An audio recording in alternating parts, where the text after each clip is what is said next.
The release last week of a former lawmaker after 10 months in captivity has cleared the way for peace negotiations with Colombia's remaining rebel group, the National Liberation Army, or ELN.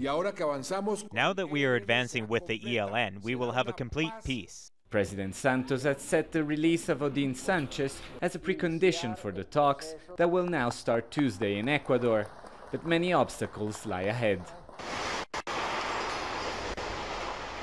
The ELN is smaller than the FARC guerrilla group, but efforts to reach a deal similar to that signed last year by FARC and government have so far failed. It took 4 years of secret talks to set the agenda, while the group refused to be part of the negotiations with the FARC.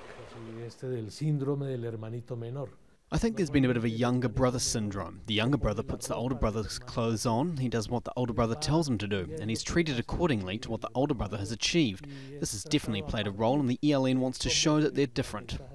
Founded by radical Catholic priests in the 1960s and inspired by the Cuban Revolution, the ELN has been at war for 5 decades, focusing its attacks on infrastructure and oil refineries. While it has just 2,000 armed fighters compared to the 7,000 of the FARC, it has a stronger civil base. The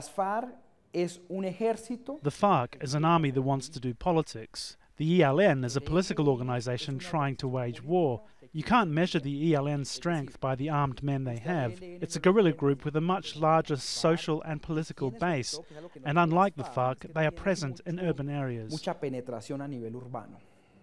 There have been 5 previous failed attempts at peace with the ELN, and in this case the agenda offers a variety of issues, from poverty reduction to pollution and corruption, and it requires the participation of civil society organizations, which could extend the talks for years. But with less than 2 years left in President Santos' term, time is of the essence. The government and the ELN need to understand that it's between them and what remains of this administration that real agreements need to be reached.